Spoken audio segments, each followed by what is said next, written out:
நிலையான புகழுக்குரிய தூய்மை மிகு நற்கருணைக்கு எல்லா காலமும் ஆராதனையும் புகழும் ஆட்சியும் உண்டாக கடவது.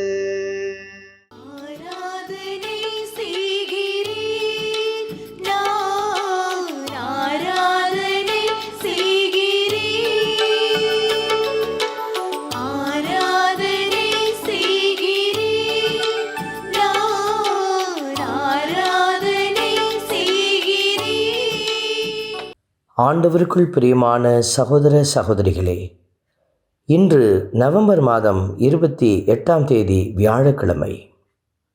ஆட்டுக்குட்டியின் திருமண விருந்துக்கு அழைக்கப் பெற்றோர் பேறு பெற்றோர் என எழுது என்று சொல்லப்பட்ட வார்த்தைகளுக்கு இணங்க நீங்களும் அந்த ஆட்டுக்குட்டியின் திருமண விருந்தில் இணைந்திருக்கிறீர்கள். நம்பிக்கையோடு நாம் ஆண்டவரை புகழ்ந்து பாடுவோம். செம்மறியின் திருமண விருந்துக்கு அழைக்கப் பெற்றோர் பேறு பெற்றோர்.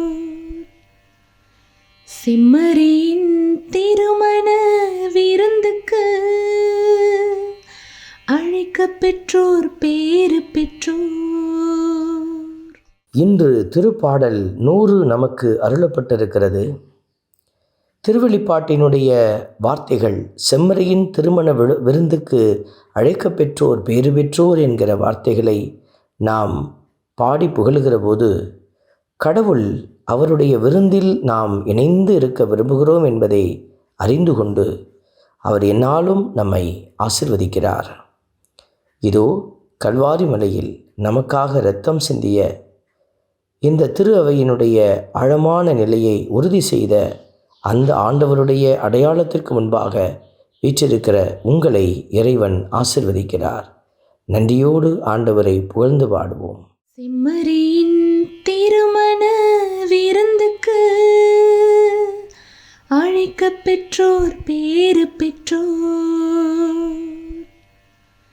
செம்மறியின் திருமண விருந்துக்கு அழைக்கப் பெற்றோர் பேறு பெற்றோர். மகிழ்ச்சி நிறை பாடலுடன் அவர் திருமுன் வாருங்கள் என்ற வார்த்தைகளை வாசிக்கிற போது அவர் திருமுன் என்கிற அந்த வார்த்தை திருமலையாகிய ஆண்டவருடைய பிரசன்னத்தை உணர்த்துகிறது. நாமும் ஆலயத்திற்கு சென்று அல்லது இப்படிப்பட்ட அற்புத பிரசன்னத்திற்கு முன்பாக நம்மை படைத்து ஜெபிக்கிற போது அவர் நம்முடைய மகிழ்ச்சியை இரட்டிப்பாக்குகிறார், நிறைவாக்குகிற ஆண்டவர் அவர். ஆகவே துணிந்து பாடி மகிழ்ந்து ஆராதிப்போம். செம்மறியின் திருமண விருந்துக்கு அழைக்கப் பெற்றோர் பேறு பெற்றோர். செம்மறியின் திருமண விருந்துக்கு அழைக்கப் பெற்றோர் பேறு பெற்றோர். திருப்பாடலின் வரிகள் நமக்கு உரைக்கிறது, நன்றியோடு அவர்தம் திருவாயில்களில் நுழையுங்கள், புகழ் பாடலோடு அவர்தம் முற்றத்திற்கு வாருங்கள் என்று. இதோ இந்த அருமையான வேளையில் திருவாயிலில் நுழைந்திருக்கிற பிள்ளைகள், புகழ் பாடலோடு அவரது முற்றத்திலே வீற்றிருக்கிற பிள்ளைகள் அவரை புகழ்ந்து பாடி ஆராதிக்கிற ஒவ்வொரு நேரமும் நம்முடைய ஆவியை அவர் பலப்படுத்தி கொண்டே இருக்கிறார்.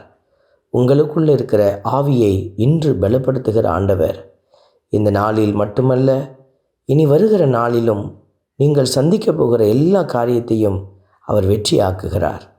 நம்பிக்கையோடும் ஆண்டவர் மீது கொண்டிருக்கிற ஆழமான அன்போடும் நாம் பாடி துதிப்போம். செம்மறியின் திருமண விருந்துக்கு அழைக்கப் பெற்றோர் பேறு பெற்றோர். செம்மறியின் திருமண விருந்துக்கு அழைக்கப் பெற்றோர் பேறு பெற்றோர்.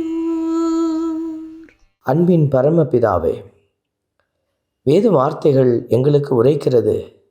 லூக்கா 21:28 நீங்கள் தலை நிமிர்ந்து நில்லுங்கள், ஏனெனில் உங்கள் மீட்பு நெருங்கி வருகின்றது. ஆண்டவரே, நாங்கள் தலை நிமிர்ந்து நிற்கவே நீர் எங்களுக்காக பாடுகள் பட்டீர். நற்கருணையின் அடையாளமாக எம்மை வைத்து வெறும் அடையாளத்தில் மட்டுமல்ல, அந்த உண்மை பிரசன்னத்தினால் எங்களை நிறைவாக்கி கொண்டிருக்கிறீர். நெருங்கி வருகிற மீட்பை எதிர்கொண்டு செல்ல தலை நிமிர்ந்து நிற்க எங்களை நீர் உறுதிப்படுத்தும், உமக்கு உகந்த கருவியாய் பயன்படுத்தும். ஆமென். எல்லாம் வல்ல இறைவன், தந்தை, மகன், தூய ஆவியார் உங்களையும் உங்கள் குடும்பத்தையும் நிறைவாய் ஆசீர்வதிப்பாராக. ஆமென்.